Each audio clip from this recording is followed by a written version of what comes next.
부처님께서는 베풀문 마음을 열지만 경계는 관계를 오래 살린다고 전해집니다. 혹시 그대들은 누군가를 도와주고 돌아서는 길에 따뜻함 대신 허탈한 무게가 가슴을 누른 적이 있으십니까? 처음에는 기꺼이 내민 손이었습니다. 그런데 어느 날 문득 깨닫습니다. 상대의 부탁이 고마움 없이 도착하고 내 일정보다 그 사람의 필요가 먼저 자리를 차지하고 있다는 것을요. 세상은 친절한 사람에게 더 많은 것을 요구합니다.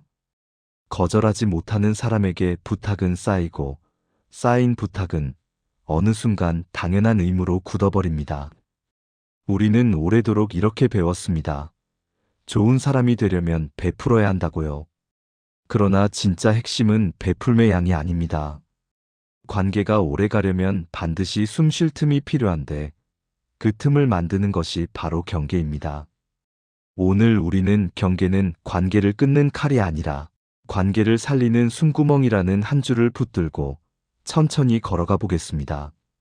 지금 마음속에 떠오르는 그 사람이 있다면 내 호의가 어디서부터 무거워졌는지 한번 비춰보시겠습니다. 62세 정순 씨의 이야기를 들어보시겠습니까?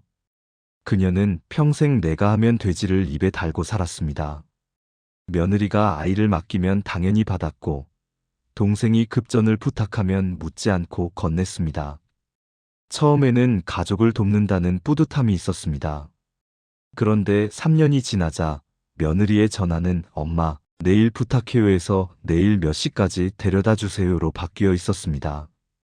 미안함이 사라진 자리에 일정 통보가 들어섰습니다. 정순 씨는 밤마다 천장을 보며 생각했습니다. 내가 싫어서 이러는 건 아닐 텐데 왜 이렇게 마음이 허전할까? 그녀는 자신의 호의가 상대에게 권리처럼 굳어버렸다는 사실을 뒤늦게 알아차렸습니다. 베풀미 많아질수록 관계가 가까워지리라 믿었는데 실제로는 내 자리가 점점 좁아지고 있었던 것입니다.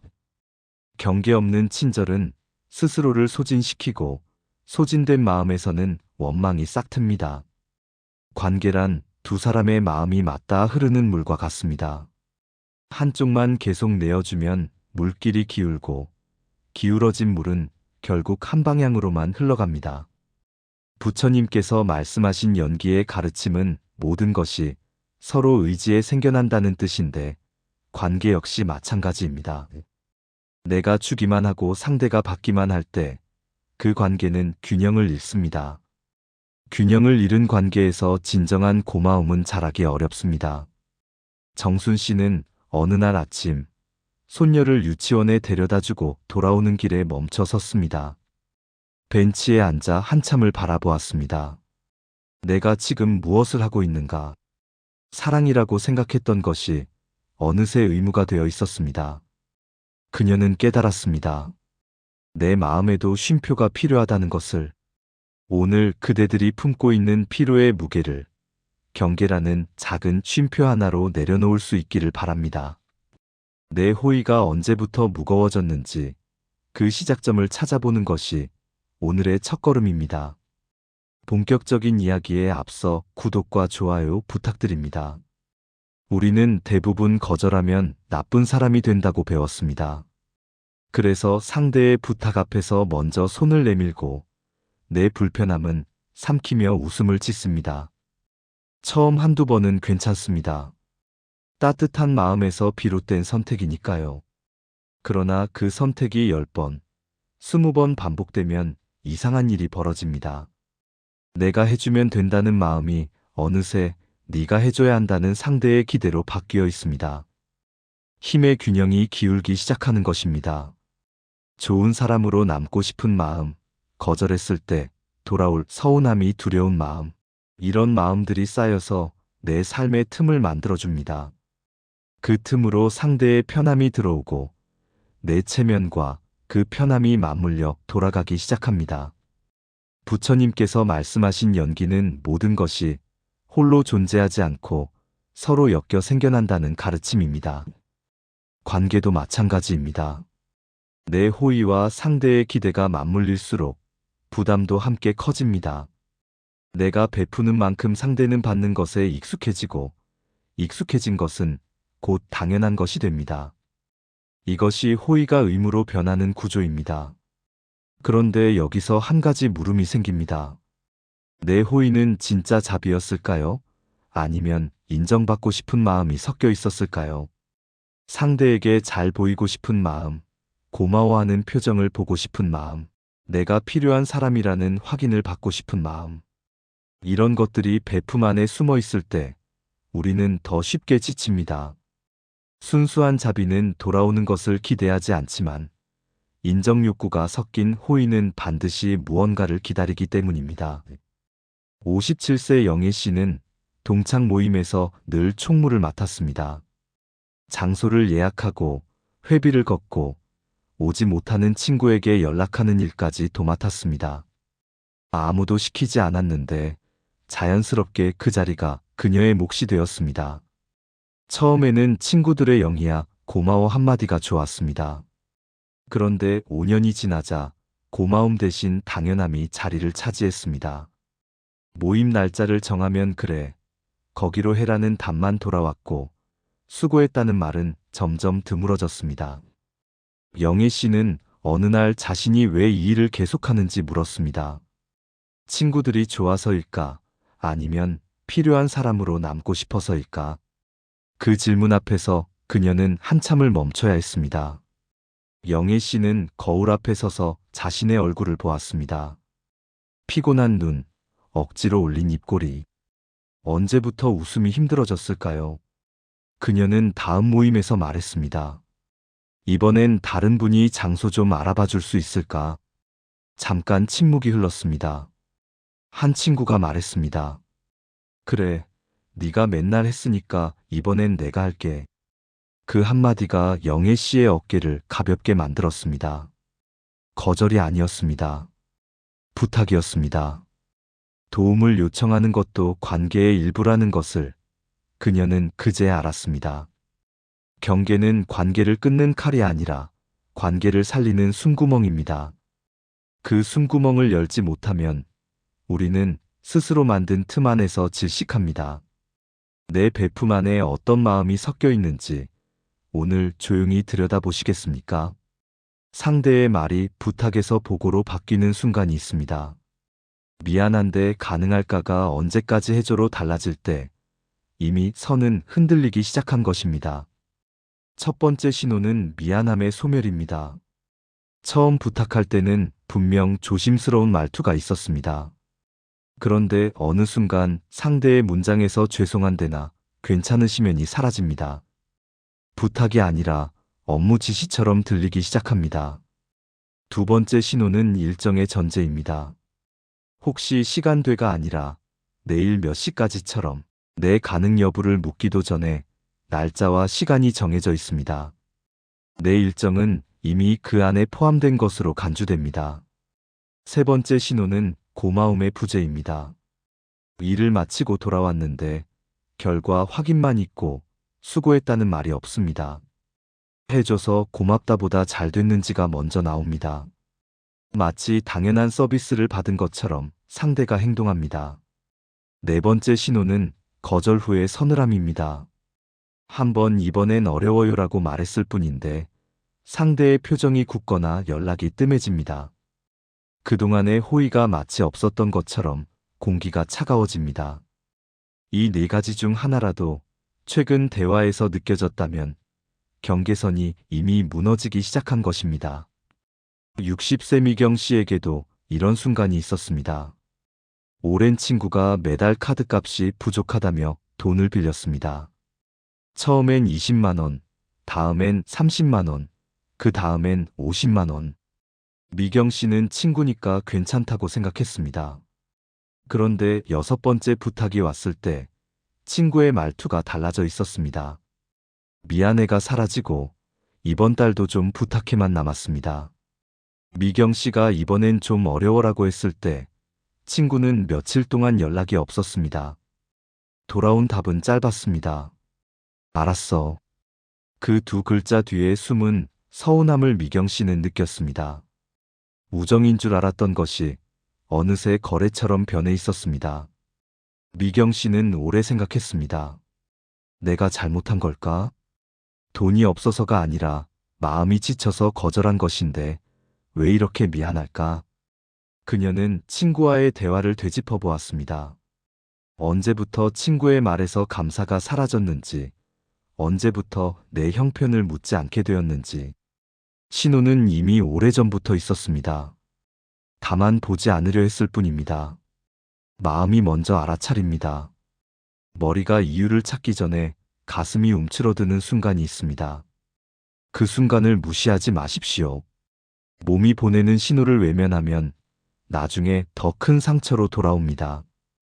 경계는 관계를 끊는 칼이 아니라 관계를 살리는 숨구멍입니다. 숨구멍이 막히면 관계도 질식합니다. 요즘 대화 속에서 이 네 가지 신호 중 몇 개가 보이셨습니까? 오늘 한번 세어보시기 바랍니다. 부처님께서는 모든 것이 변한다고 말씀하셨습니다. 무상이라는 가르침입니다. 계절이 바뀌듯 사람의 마음도 바뀌고 관계의 온도도 바뀝니다. 어제 고마워하던 사람이 오늘은 당연하게 여기고 오늘 가깝던 사람이 내일은 멀어질 수 있습니다. 이것은 슬픈 일이 아니라 자연스러운 일입니다. 문제는 우리가 이 변화를 받아들이지 못할 때 생깁니다. 낙엽은 제때 떨어져야 나무가 겨울을 나고 봄을 맞습니다. 떨어지지 않으면 나무는 지치고 병듭니다. 도움도 마찬가지입니다. 제때 멈출 줄 알아야 관계가 숨을 쉽니다. 그런데 우리는 자꾸 붙잡습니다. 이 관계가 늘 이대로 있으리라. 내가 베푸는 만큼 상대도 기억하리라. 이런 믿음을 놓지 못합니다. 부처님께서는 집착이 고통의 뿌리라고 하셨습니다. 베풀음에 대한 집착, 고마움에 대한 기대, 변하지 않을 것이라는 믿음. 이런 것들이 쌓이면 작은 친절도 무거운 짐이 됩니다. 스쳐가야 할 것을 붙잡으면 손이 아픕니다. 흘러가야 할 마음을 붙들면 가슴이 답답합니다. 58세 순희 씨는 이웃집 할머니를 3년째 돌보고 있었습니다. 병원에 데려다 주고 약을 챙기고 틈틈이 반찬도 갖다 드렸습니다. 처음엔 외로운 노인을 돕는 마음이었습니다. 그런데 시간이 지나면서 할머니의 요구는 늘어났습니다. 한 달에 2번이던 병원이 매주로 바뀌었고 급한 일이 아닌데도 새벽에 전화가 왔습니다. 순희 씨는 지쳤지만 멈추지 못했습니다. 지금 그만두면 그동안의 정이 헛되는 것 같았기 때문입니다. 그녀는 과거에 들인 시간을 붙잡고 있었습니다. 이미 흘러간 것을 놓지 못하는 마음이 현재를 무겁게 만들고 있었습니다. 순희 씨는 어느 날 남편에게 말했습니다. 나 요즘 너무 힘들어. 남편이 물었습니다. 그럼 좀 쉬면 안 돼? 순희 씨는 고개를 저었습니다. 3년을 했는데 어떻게 그만둬? 남편이 조용히 말했습니다. 3년 했으니까 이제 쉬어도 되는 거 아니야? 그동안 충분히 했잖아. 그 말이 순희 씨의 마음을 흔들었습니다. 충분히 했다는 말. 그녀는 늘 부족하다고 생각했는데 남편의 눈에는 이미 충분한 것이었습니다. 무상은 허무가 아닙니다. 오히려 자유의 문입니다. 지금 이 순간의 도움이 영원히 계속되어야 한다는 믿음을 내려놓을 때 우리는 더 가볍게 베풀 수 있습니다. 경계는 관계를 끊는 칼이 아니라 관계를 살리는 숨구멍입니다. 숨구멍이 있어야 공기가 들어오고 공기가 있어야 불씨가 살아 있습니다. 내 마음이 지금 스쳐감을 허락하지 못하고 붙잡고 있는 것은 무엇입니까? 과거의 수고로움인지 미래의 불안인지 조용히 물어보십시오. 관계가 힘들어질 때 사람들은 2가지 극단 중 하나를 선택하곤 합니다. 모든 것을 끊어버리거나 이전처럼 다 받아주거나. 그런데 칼같이 끊으면 마음이 편해질 것 같은데 실제로는 그렇지 않습니다. 미안함과 분노가 번갈아 찾아옵니다.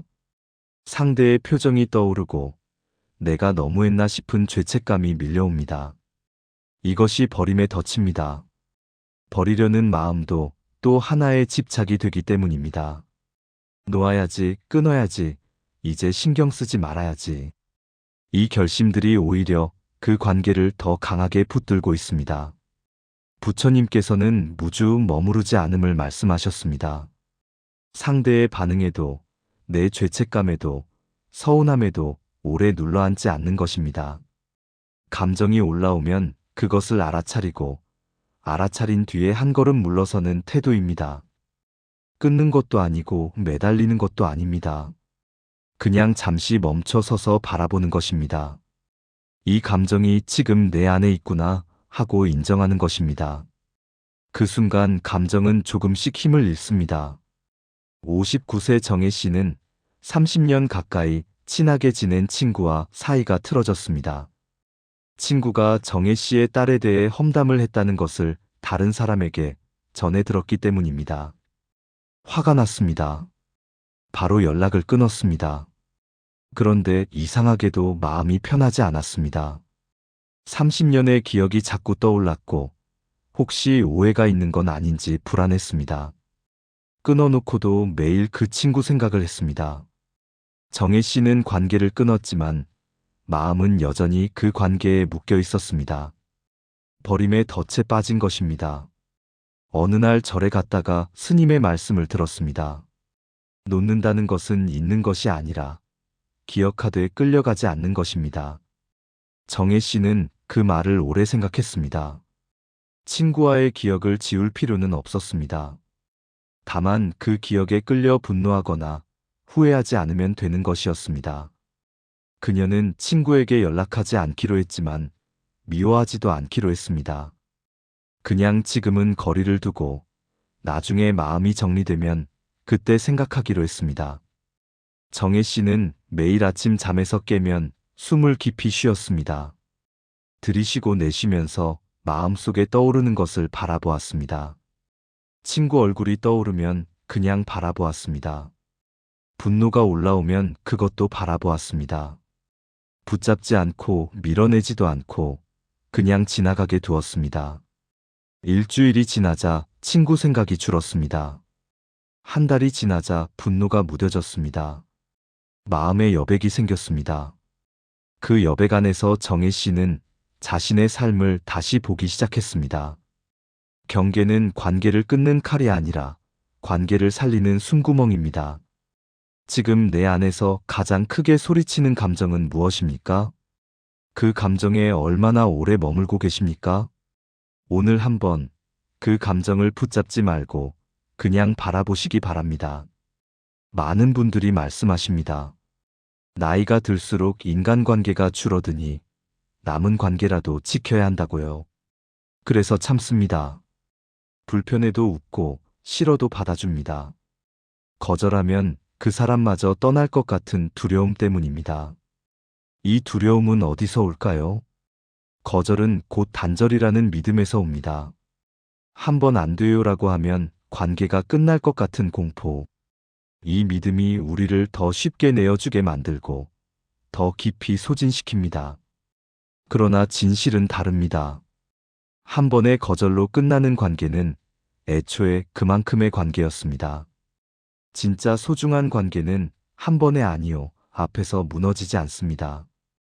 부처님께서는 공을 말씀하셨는데 이것은 허무가 아니라 고정된 본질이 없다는 뜻입니다. 관계도 마찬가지입니다. 한 번의 거절로 정의되지 않고 계속 새로이 만들어집니다. 오늘의 거리가 내일의 가까움이 되기도 하고 지금의 서운함이 나중에 이해가 되기도 합니다. 61세 명자 씨는 시누이의 부탁을 거절한 적이 있습니다. 시누이가 사업 자금을 빌려달라고 했는데 명자 씨는 형편이 되지 않았습니다. 언니, 이번엔 정말 어려워요라고 말했을 때 시누이의 표정이 굳었습니다. 그 뒤로 1년 가까이 연락이 뜸했습니다. 명자 씨는 후회했습니다.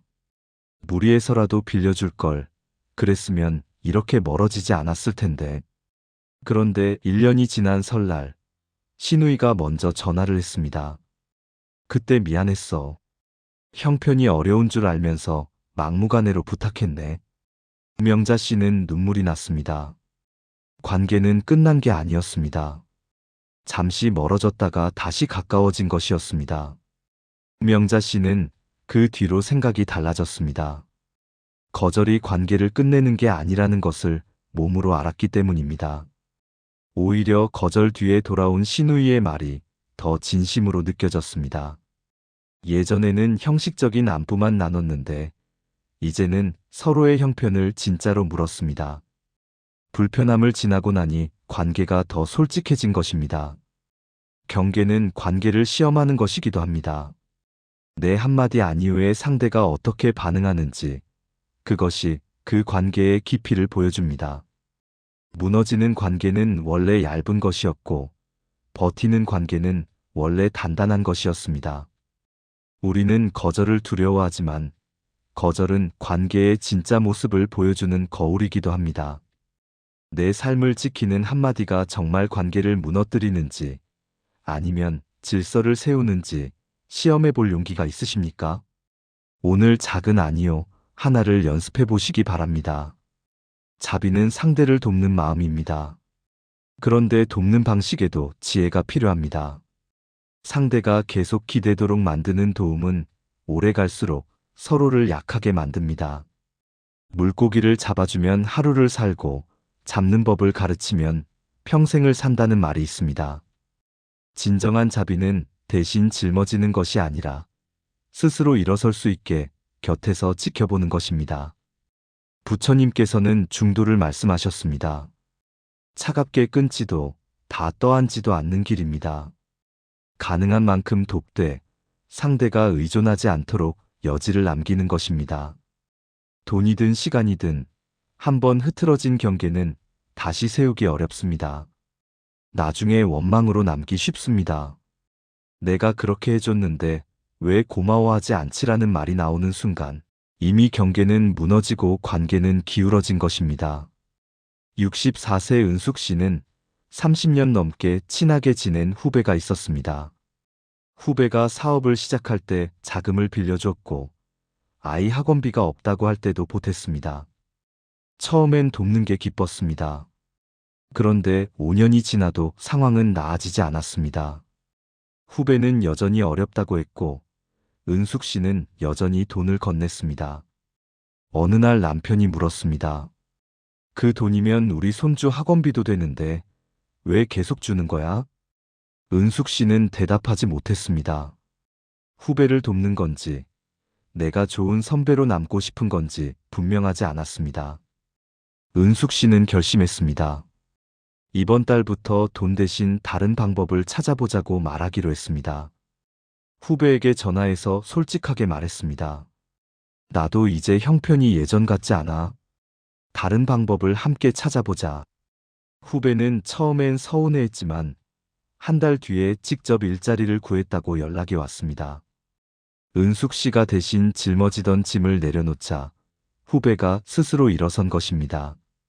은숙 씨는 후배의 목소리에서 오랜만에 힘을 느꼈습니다. 예전에는 늘 지치고 힘들다는 말뿐이었는데 이제는 내가 해냈다는 자부심이 묻어났습니다. 은숙 씨는 생각했습니다. 내가 계속 도왔다면 후배는 지금도 기다리고 있었을 것이다. 내 선의가 오히려 후배의 다리를 묶고 있었던 것이다. 자비는 대신 걸어주는 것이 아니라 걸을 수 있다고 믿어주는 것이었습니다. 경계는 관계를 끊는 칼이 아니라 관계를 살리는 숨구멍입니다. 오늘 내 에너지와 시간은 누구의 습관을 키우고 있고 누구의 존엄을 세우고 있습니까?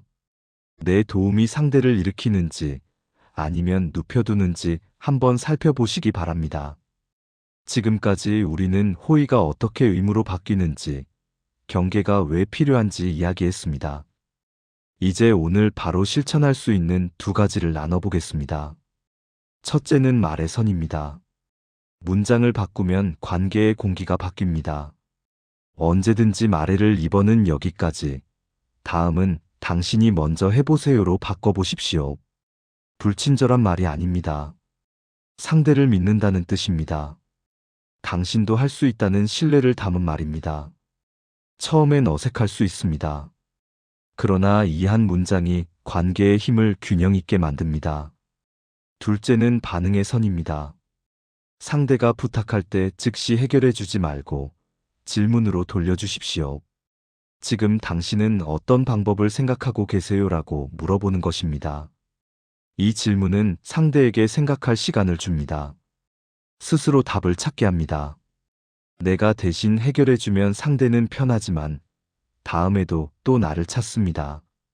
질문으로 돌려주면 상대는 조금 불편하지만 스스로 해결하는 힘을 기릅니다. 이렇게 하면 베풀문 줄어드는 게 아니라 방향이 바뀌는 것입니다. 의존의 고리를 끊고 존중의 고리를 잇는 쪽으로요. 처음엔 상대가 서운해할 수 있습니다. 왜 예전처럼 안 해주지 하고 생각할 수 있습니다. 그러나 시간이 지나면 달라집니다. 상대도 스스로 할 수 있다는 것을 알게 되고 그때 비로소 내 도움의 가치를 제대로 알게 됩니다. 1장에서 우리는 물었습니다. 내 호의가 어디서부터 무거워졌는지 비춰보셨느냐고요. 지금 다시 묻겠습니다. 오늘 하루 내 마음이 편안해지는 선택을 딱 한 번 해볼 수 있겠습니까? 거창한 것이 아니어도 됩니다.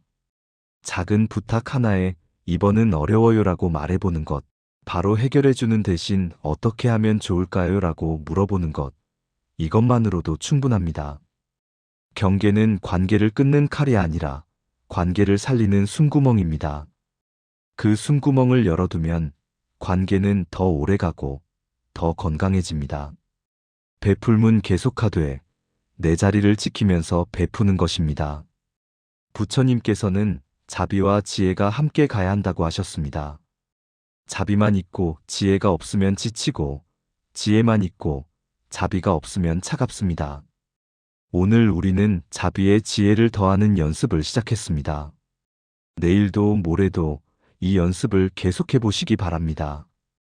그러면 어느 날 문득 깨닫게 될 것입니다.